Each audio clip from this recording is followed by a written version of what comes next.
ஒரு ரிலேஷன்ஷிப்ல லவ் மட்டும் வந்து கம்யூனிகேஷன் இல்லைனா என்ன நடக்கும் அப்படிங்கிறதுக்கு ஒரு பெர்ஃபெக்ட் எக்ஸாம்பிள் இந்த எபிசோட் 29 சொல்லலாம். ஆக்சுவலி நான் வந்து சாட்டர்டே சண்டே எபிசோட வந்து ஸ்கிப் பண்ணிட்டேன். ஏன்னா வந்து அதுல ஒன்றும் பெருசா நடக்கல. அதுல ரம்யா கிருஷ்ணன் மேமோட எபிசோட் தான். ஸோ அவங்க வந்தாங்க, நிறைய டாஸ்க் கொடுத்தாங்க. எஸ் அஃப்கோர்ஸ் ஒரு 4 எலிமினேஷன் இருந்தது.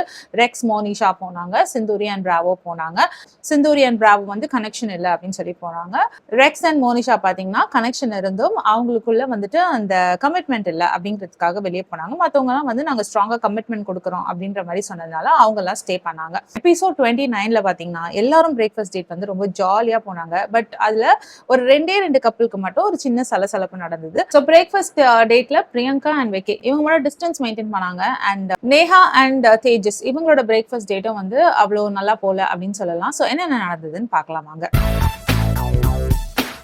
இன்னைக்கு எபிசோட் ஸ்டார்ட் ஆனதே வந்து பிரேக்ஃபாஸ்ட் டேட்ல தான் ஆரம்பிச்சது. எல்லாரும் வந்து பிரேக்ஃபாஸ்ட் டேட்டை என்ஜாய் பண்ணாங்க. பட் பிரியங்கா அண்ட் வெக்கி இந்த கப்பல் மட்டும் பிரேக்ஃபாஸ்ட் டேட்டை பெருசா என்ஜாய் பண்ணல. அதுக்கு காரணம் பாத்தீங்கன்னா அந்த முந்தைய நாள்ல நடந்த விஷயங்கள், அவங்களுக்குள்ள நடந்த விஷயங்கள்னாலதான். அதாவது இந்த சண்டே எபிசோட்ல பாத்தீங்கன்னா ரம்யா கிருஷ்ணன் மேம் ஒரு கேள்வி கேட்பாங்க, என்ன உங்களை தடுக்குது அப்படின்ற மாதிரி. சோ அதுக்கு வெக்கே வந்து நாங்க வந்து இன்னும் ப்ராக்ரஸ் பண்ணிக்கிட்டு இருக்கோம், அதாவது ஸ்டெப் பை ஸ்டெப் போய்கிட்டு இருக்கோம், இன்னும் ஒருத்தர் புரிஞ்சுக்கிட்டு இருக்கோம், ப்ராக்ரஸ் பண்ணிக்கிட்டு இருக்கோம் அப்படின்ற மாதிரி சொல்லுவாரு. எங்க 2 பேரையும் பிடிச்சிருக்கு. பட் அப்படின்ற ஒரு இடத்துல வந்து வெக்கே நிறுத்துறாரு. அதுக்கப்புறம் அந்த பட்டுக்கு அப்புறம் என்ன அப்படிங்கறத வந்து சொல்ல மாட்டேங்கிறாரு அப்படின்ற மாதிரி பிரியங்கா சொல்லவும் ரம்யா கிருஷ்ணன் மேம் கொஞ்சம் ஃபோர்ஸ்ஃபுல்லாவே கேக்குறாங்க வெக்கே கிட்ட, பட்டுக்கு அப்புறம் என்ன, ஆனா என்ன அப்படின்னு கேக்குறாங்க. இது வந்து ஒரு மாதிரி வெக்கேவை ப்ரெஷரைஸ் பண்ற மாதிரி ஆயிடுச்சு. அதாவது கமிட்மெண்ட்டுக்கு நீ ஒரு பதில் சொல்லு, இந்த ரிலேஷன்ஷிப் பத்தினா ஒரு கமிட்மெண்ட் கொடு அப்படின்னு அவரை ப்ரெஷரைஸ் பண்ற மாதிரி ஆயிடுச்சு. அதனால வெக்கே வந்து சொல்றாரு, நான் இன்னும் ப்ராக்ரஷன்ல தான் இருக்கேன், நான் இன்னும் வந்து நிறைய விஷயங்கள் அவங்க கிட்ட பேசணும், அவங்கள பத்தி நிறைய புரிஞ்சுக்கணும், அதுக்கப்புறம் தான் நான் வந்து இந்த கமிட்மெண்ட்டை பத்தியே யோசிக்க முடியும் அப்படின்ற மாதிரி சொல்றாரு வெக்கே.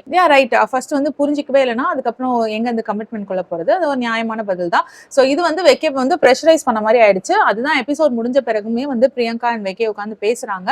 அப்போ பிரியங்கா சொல்றாங்க, ஓகே நான் இனிமே வந்து நீ பேசுறதுல தலையிட மாட்டேன், நீ உன்னோட வியூஸை சொல்லு, நான் தெரியாம அங்க வாய் தந்துட்டேன், சாரி அப்படின்ற மாதிரி கொஞ்சம் கோவமாவே தான் சொல்றாங்க. சோ அந்த சண்டை தான் இன்னைக்கும் கண்டினியூ ஆகுது. காலையில எழுந்த உடனே பிரேக்ஃபாஸ்ட் டேட் அப்படிங்கிறதுனால பிரியங்காவை கூட்டிட்டு போய் பிரேக்ஃபாஸ்ட் டேட்டுக்காக அவர் அரேஞ்ச் பண்றாரு. ஆனா பிரியங்கா வந்து உட்கார கூட மாட்டேன் அப்படின்னு சொல்லி அடம் பிடிக்கிறாங்க. ஸோ அப்படி இப்படின்னு மேனேஜ் பண்ணி கன்வின்ஸ் பண்ணி பிரியங்காவை உட்கார வச்சு பிரேக்ஃபாஸ்ட் டேட்டுக்கு அரேஞ்ச் பண்ணிடுறாரு. ஆனா பிரியங்கா வந்து இந்த பிரேக்ஃபாஸ்ட் டேட்ல கொஞ்சம் டிஸ்டன்ஸ் மெயின்டைன் பண்ணிட்டே தான் இருந்தாங்க வெக்கே கிட்ட இருந்து. வெக்கே வந்து சொல்றாரு, நான் உன்னை இப்ப எப்படி பாத்துக்கிறேனோ அதே மாதிரி வாழ்க்கை பூரா பாத்துப்பேன் அப்படின்ற மாதிரி ஒரு விஷயம் சொல்றாரு.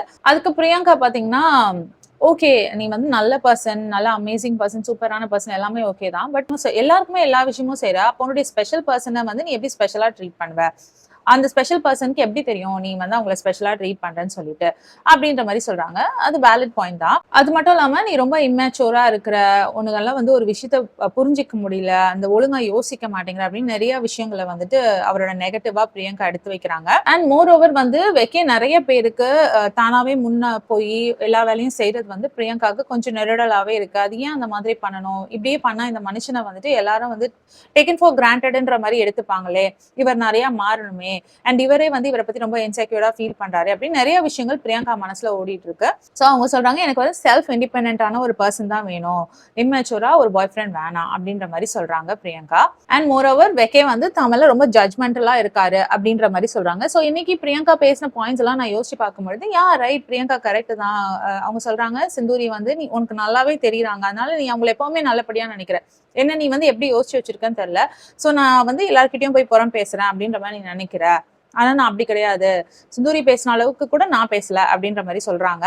சிந்தூரி பேசுற அளவுக்கு நான் பேசல அப்படின்னு சொல்ல முடியாது, எல்லாம் ஈக்குவலா தான். அந்த வீட்டுல வேற வேலை காசிப் பேசுறதுதான் வேலையே. சோ எல்லாரும் தான் காசிப் பேசினாங்க, ஆனா சிந்தூரி வந்து பேசவே இல்லை, சிந்தூரி வந்து யாரை பத்தியும் தப்பா பேசினது இல்ல அப்படின்னு வந்து வெக்கே சொல்றது கரெக்ட் இல்ல. அது அவருக்கு வந்து அது தெரியல பாருங்களேன். மத்தவங்களை பத்தி காசிப் வந்து சிந்தூரியும் பண்றாங்க, ஆனா பிரியங்கா பண்றது மட்டும்தான் வெக்கிக்கு ரொம்ப பெருசா தெரியுது. சோ அது சொல்லும் பொழுது ஆமா கரெக்ட் தானே அப்படின்ற மாதிரி தோணுச்சு. அது இல்லாம ரெக்ஸ் வந்து என்ன கட்டிப்பிடிக்கும் போது நீ பொசசிவ் ஆனியான்னு கேட்டாங்க. அதுக்கு வெக்கே சொன்னாரு, பொசசிவ் இல்ல, பட் ரெக்ஸுக்கும் உனக்கும் இருக்க கனெக்ஷன் வந்து எனக்கும் உனக்கும் கூட இல்லையே அப்படின்ற மாதிரி எனக்கு ஃபீல் ஆச்சு அப்படின்னு சொல்லும் போது பிரியங்கா ட்ரூ, ஏன்னா அவங்க என்ன புரிஞ்சுக்கிட்டாங்க முழுசா அப்படின்னு சொன்னாங்க. சோ இந்த இடத்துல நான் எங்க டிஃபர் ஆகுறேன்னா, அவங்க உங்களை புரிஞ்சுக்கிட்டாங்கன்னா நீங்க அவங்க கிட்ட ஃப்ரெண்டா உங்க மனசுல என்ன ஓடுது, ஏன் இப்படி நினைக்கிறீங்க, எல்லாத்தையுமே எக்ஸ்பிளைன் பண்ணீங்க, அவங்க புரிஞ்சுக்கிட்டாங்க. ஆனா வெக்கே கிட்ட உட்கார்ந்து எக்ஸ்பிளைன் பண்ணவே இல்லையே, அவர் வந்து எப்போ வந்துட்டு எது பேச வந்தாலுமே வந்து அவர்கிட்ட எந்த விஷயத்தையுமே டைரக்டா சொல்லாம அவரா கண்டுபிடிக்கணும்னு கொஸ்டின் மேல கொஸ்டினா கேட்டு ஒன்னொன்னுத்தையும் சொல்ற மாதிரிதான் இருக்கே தவிர டைரக்டா வந்து இதுதான்ப்பா பிரச்சனை, எனக்கு இதுதான் எனக்கு கஷ்டமா இருக்கு, இந்த மாதிரி எல்லாருக்கும் போய் பண்ணிட்டு இருக்கிறது எனக்கு கஷ்டமா இருக்கு, எனக்கு பிடிக்கல, எனக்கு வந்து செல்ஃப் இண்டிபெண்டா இருக்கணும் என் கை, அது டைரக்டாவே அப்படி சொல்லிட்டு போயிடலாம். லெக்ஸ் அண்ட் பிராவோ கிட்ட வந்துட்டு எதனால நான் வைக்க கூட இப்படி இருக்கேன், எதனால நான் சண்டை போடுறேன் அப்படின்றது வந்து தெளிவா சொன்னாங்க. அதனால ரெக்ஸ் வந்து புரிஞ்சுக்கிட்டாரு. என்ன நல்லா புரிஞ்சுக்கிட்டாரு அப்படி பிரியங்கா சொன்னாங்க. இதே அளவு எக்ஸ்பிளனேஷன் வெக்கேக்கும் கொடுத்திருந்தா மேபி அவருமே வந்து அண்டர்ஸ்டாண்ட் பண்ணிருக்க வாய்ப்பு இருக்கு அப்படின்னு தான் தோணுச்சு. அதான் பேசிக்கலி இவங்களோட ரிலேஷன்ஷிப்ல பாத்தீங்கன்னா கம்யூனிகேஷன் கேப் ரொம்ப நிறைய இருக்கு. உட்கார்ந்து இவங்க தெளிவாவே பேச மாட்டேங்கிறாங்க அப்படின்னு ஃபீல் ஆச்சு. அதே மாதிரிதான் இந்த ஸ்பைஸ் ஜார் டாஸ்க்லயும் பாத்தீங்கன்னா வெக்கே அண்ட் பிரியங்கா சேர்ந்துதான் வந்து அந்த ஜாரை ஃபில் பண்ணணும்னு சொல்றாங்க. ஆனா பிரியங்கா வந்து வெக்கையை மட்டும் ஃபில் பண்ண சொல்றாங்க. நம்மளுக்கு இப்ப வெளியில இருந்து ஒரு வியூவரா பார்க்கும்போது ஏன் இப்படி பிரியங்கா பண்றாங்க, அது சேர்ந்து பண்ண வேண்டிய டாஸ்க் தானே, எதுக்கு இவங்க வந்து வெக்கையை மட்டும் பண்ண சொல்றாங்க அப்படின்னு நம்மளுக்கு ஒரே கன்ஃபியூஷனா இருக்கு. அதை விட கன்ஃபியூஸ்டா அங்க ஒரு பர்சன் இருக்காருன்னா வெக்கே. அவருக்குமே ஒன்றும் புரியல. நம்ம எல்லாமே நல்லா தானே பேசிட்டு இருக்கோம், எல்லாமே நம்ம பண்றோம் தானே, நம்ம இவ்வளவு எஃபர்ட்ஸ் போடுறோம், ஆனா அந்த சைட்ல இருந்து நம்மளுக்கு ரெசிப்ரோகேட் ஆகவே மாட்டேங்குது அப்படிங்கிற ஒரு ஃபீல் இருக்கும் இல்லையா. அதுக்கப்புறம் பாத்தீங்கன்னா கேமரா ரூம்ல போயிட்டு பிரியங்கா ஒரு தெளிவான எக்ஸ்பிளனேஷன் கொடுக்குறாங்க. ரம்யா கிருஷ்ணன் மேம் எபிசோட் அன்னைக்கு நான் வந்து கூட கூட பேசுனது வந்து அவருக்கு ரொம்ப இன்டர்ஃபியர் பண்ற மாதிரி இருந்தது. ஸோ நான் பேசும்பொழுது என்னை இன்டர்ஃபியர் பண்ணாதன்னு அவர் சொன்னாரு. ஸோ அந்த ஒரு விஷயத்துக்காக நான் அவரை இன்டர்ஃபியர் பண்ணல, இந்த தடவை வந்து அவர் மனசுல இருக்கிறத சொல்லட்டும் அப்படின்னு, நான் எதுவுமே வந்து அவரை இன்ஃப்ளூயன்ஸ் பண்ண வேணாம் அப்படின்றதுக்காக மனசுல இருக்கிறத சொல்லட்டும்னு நான் விட்டுட்டேன் அப்படின்னு சொல்றாங்க. கரெக்ட், நல்ல ஒரு தெளிவான எக்ஸ்பிளனேஷன். மனசுல ஒரு நல்ல விஷயத்த நினைச்சிருக்கீங்க, ஆனா அதை வந்து வெக்கே கிட்ட கம்யூனிகேட் பண்ணவே இல்லை. வெக்கே கேட்கிறாரு, ஏன் பண்ண மாட்டேங்கிற, எதுக்கு பண்ண மாட்டேங்கிற, வா சேர்ந்து ஸ்பைசஸ் போடுவோம் அப்படின்னு கேட்கிறாரு. பிரியங்கா வந்து இல்ல நீ பண்ணு நீ போட்டா போதும், நீ என்ன நினைக்கிறியோ அதை சொல்லு அப்படின்னு சொல்லிக்கிட்டே இருக்காங்களோ இல்லையா, நான் இதுக்காக தான் பண்றேன் அப்படின்றத அவங்க தெளிவாவே சொல்லல. சோ ஒரு வியூவரா நம்ம பார்க்கும்பொழுதும் சரி, வெக்கேவும் வந்து பிரியங்காவை பார்க்கும்போதும் சரி, ஸ்டார்டிங்ல வந்து ரொம்ப கன்ஃபியூஸ்டா தான் இருந்தது. வெக்கே இடத்துல இருந்து பார்த்தாலுமே வந்து ஏன் இந்த பொண்ணு இப்படி பண்றாங்க, நம்மள ஏன் சுத்த விடுறாங்க அப்படின்ற மாதிரி தான் இருக்கும். சோ அவருடைய எண்ணங்களும் வந்து தவறு கிடையாது. பிரியங்காவோட இன்டென்ஷன் வேறையா இருந்தாலும் வெளியில இருந்து பார்க்கும் பொழுது அது வேற மாதிரி தான் தெரியுது இல்லையா. ஸோ இதனாலதான் சொல்றது கம்யூனிகேஷன் ரொம்ப ரொம்ப இம்பார்ட்டன்ட். மனசுல என்ன நினைக்கிறோமோ அதை சொல்லி ஆகணும். அண்ட் பிரியங்கா சொல்றாங்க என்ன புரிஞ்சுக்கணும் அப்படின்னா உங்களை நீங்க தான் வந்து அவருக்கு புரிய வைக்கணும், அவர்கிட்ட நிறைய விஷயங்கள் பேசணும். எனக்கு உன்னை பிடிச்சிருக்கு ஆனா நீ என்ன புரிஞ்சிக்க மாட்டேங்கன்னு சொல்லிக்கிட்டே இருந்தா, ஏன்னா நீங்க புரிஞ்சுக்கிறதுக்கான ஸ்பேஸே கொடுக்கல. எப்ப பார்த்தாலும் அவரை வந்து கொஸ்டினா கேட்டுட்டே இருக்கீங்க, இது ஏன் பண்ற, இது ஏன் இப்படி போகுது, இது ஏன் இப்படி ஆகுது, இந்த மாதிரியான கேள்விகளுக்கு பதிலா நீ இப்படி பண்றல, இதனால எனக்கு இது மாதிரி ஆகுது, இப்படி நடக்குது அதனால எனக்கு இந்த மாதிரி ஆகுது, இந்த மாதிரியான ஒரு தெளிவான கம்யூனிகேஷன் இருந்தா எக்கையுமே வந்து அண்டர்ஸ்டாண்ட் பண்ணிப்பாங்க. எண்ணங்கள் கரெக்டா இருந்தாலும் அந்த எண்ணங்கள் என்னன்னு வாய் தந்து சொன்னாதானே தெரியும். அந்த மனுஷனால மனசுக்குள்ள போய் பார்க்க முடியும் என்ன பிரியங்கா என்ன நினைக்கிறாங்க அப்படின்னு மனசுக்குள்ள போய் பார்க்க முடியாது இல்லையா. அண்ட் அவருக்குமே வந்து இப்பதான் வந்து ஃபர்ஸ்ட் லவ் அண்ட் மோரோவர் வந்து கொஞ்ச நாளா தான் பழக்கம். ஸோ கொஞ்ச நாளா பழக்கம்ன்றப்போ உங்களை நீங்க தான் தெரியப்படுத்தணும். ஆனா அவர் வந்து என்ன லவ் பண்றாருல, அப்ப என்ன புரிஞ்சு நடந்துக்கணும், என்ன தெரிஞ்சு நடந்துக்கணும், என்ன நல்லா புரிஞ்சுக்கணும் அப்படின்னு நினைக்கிறது நியாயமே இல்லை.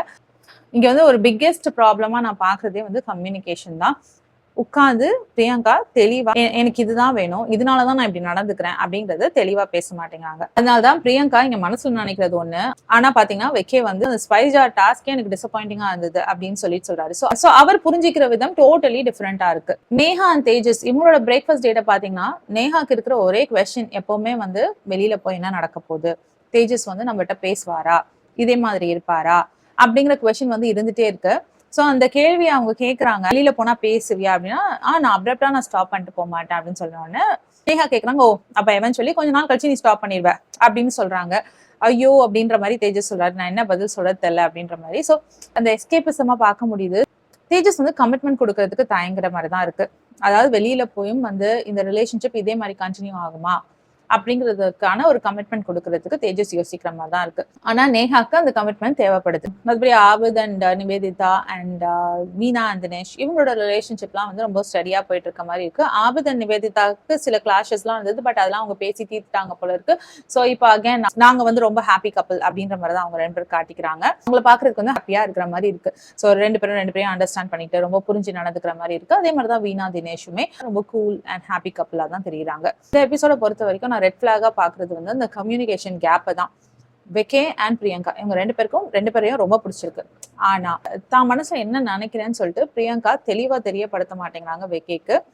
அது ஒரு பெரிய ரெட் பிளாகா எனக்கு தோணுது. அண்ட் மோரோவர் வைக்க இங்க நிறைய எஃபர்ட் போடுறாரு. அவர்கிட்ட உட்கார்ந்து பேசினா அவருக்கு வந்து புரிய வைக்க முடியும். உட்கார்ந்து பேசாமலே வந்து நீங்களே என் மனசை புரிஞ்சு நடந்துக்கணும் அப்படின்னு அவரை டெஸ்ட் பண்றது வந்து எனக்கு சரியா படல. சோ இந்த இடத்துல வந்து பிரியங்கா இன்னும் கொஞ்சம் கிளியரா இருந்திருக்கலாமோ அப்படின்னு தோணுது. சோ அந்த கம்யூனிகேஷன் கேப்பை தான் வந்து நான் ரெட் பிளாகா சொல்லுவேன். கிரீன் பிளாக் அப்படின்னு பார்த்தா தினேஷ் அண்ட் வீணாவை சொல்லலாம். அவங்க வந்து ரொம்ப கம்ஃபர்டபுளா இருக்காங்க. 2 பேரையும் ரொம்ப ஃபோர்ஸ் பண்ணிக்கிறது இல்ல. வீணாக்கு டவுட்ஸ் இருக்கு. அதாவது வெளியில போய் வந்து தினேஷ் வந்து நம்மள கண்டுப்பாரா, இந்த ரிலேஷன்ஷிப் மேரேஜ் வரைக்கும் போகுமா அப்படின்லாம் நிறைய இடத்துல இருக்கு. அண்ட் அதுக்கேற்ற மாதிரியான சில கேள்விகள்லாம் கேட்குறாங்க. அதாவது இந்த வருஷமே நான் கல்யாணம் பண்ணிப்பேன் அப்படின்ற ஒரு ஹிண்ட் எல்லாம் கொடுக்குறாங்க. ஸோ அந்த இடத்துல தினேஷ் வந்து நானும் பண்ணிப்பேன், இல்லைனா வந்து யாரை பண்ணிக்க போறேன், அந்த மாதிரி ஏதாவது ஒரு கான்வர்சேஷன் ஆரம்பிக்குமான்ற மாதிரி பாக்குறாங்களா என்னன்னு தெரியல. பட் அதுக்கெல்லாம் இல்லாம தினேஷ் வந்து கல்யாணம் பண்ணிக்கிறது நல்ல விஷயம் தான், இப்ப நினைச்சாதான் 2 வருஷம் கழிச்சு கல்யாணம் ஆகும் அப்படின்னு சொல்லிட்டு அவருமே சொல்றாரு. ஸோ இது வந்து இன்னும் கிளாரிட்டியோட அவங்க பேசணும்னா அது வெளியில போய் தான் பண்ணுவாங்கன்னு நினைக்கிறேன். வீணாக்கு வந்து ஏகப்பட்ட விஷயங்கள் மனசுல ஓடிட்டு இருந்தாலும் வீணா வந்து அது தினேஷ் கிட்ட ஃபோர்ஸ் பண்ணி இல்ல எனக்கு சொல்லிதான் ஆகணும், நீ இப்பவே சொல்லு அப்படின்னு கேட்காம அதுக்காக சண்டையும் போடாம அதே டைம் தினேஷுமே கம்ஃபர்டபுளா வச்சிருக்காங்க. வீணா தினேஷை கம்ஃபர்டபுளா வச்சிருக்கிறதுனால நான் ரொம்ப தொல்லை பண்ணாத ஒரு கேர்ள் ஃப்ரெண்டா இருக்கிறதுனால வீணாக்கு காமெடி மொமெண்ட் அப்படின்னு பார்த்தா வெக்கே ஒரு இடத்துல சொல்லுவார் இந்த எபிசோட்ல, அவங்கவுங்க வந்து பிரேக்ஃபாஸ்ட் டாஸ்க் பண்ணிட்டு இருக்காங்க, நான் வந்து உன்னை வந்து பிரேக்ஃபாஸ்ட்க்கு உட்கார வைக்கிறதே வந்து ஒரு பெரிய டாஸ்கா இருக்கு அப்படின்ற மாதிரி சொல்லியிருப்பாரு. ஸோ அது வந்து காமெடி மொமெண்ட். சர்ப்ரைசிங் மொமெண்ட்னு பார்த்தா காலையில எந்திரிச்சோன்னே எதுக்காக பிரியங்கா வந்து இவ்வளோ தூரம் வைக்க மேல கோமா இருக்காங்க, எதுக்கு 1 hour டிஸ்டன்ஸ் விடுன்னு சொல்றாங்க அப்படின்னு புரியவே இல்லை. ஏன் இவ்வளோ தூரம் இரிட்டேட் ஆகுறாங்க அப்படின்னு புரியவே இல்லை. ஸோ நம்மளுக்கே அப்படி கன்ஃபியூஸ்டா இருக்கும் பொழுது வைக்கே வந்து கண்டிப்பா மண்டையை பிச்சுக்கிட்டு தான் ஓடணும். ஸோ ரொம்ப கன்ஃபியூஸ் பண்றாங்க பிரியங்கா அப்படின்ற மாதிரி தோணுது. ஸோ இதுதான் என்னோட ரியாலிட்டி செக். உங்களோட ரியாலிட்டி செக் என்னன்னு கமெண்ட் செக்ஷன்ல சொல்லுங்க. அடுத்த எபிசோட்ல மீட் பண்ணலாம். பை.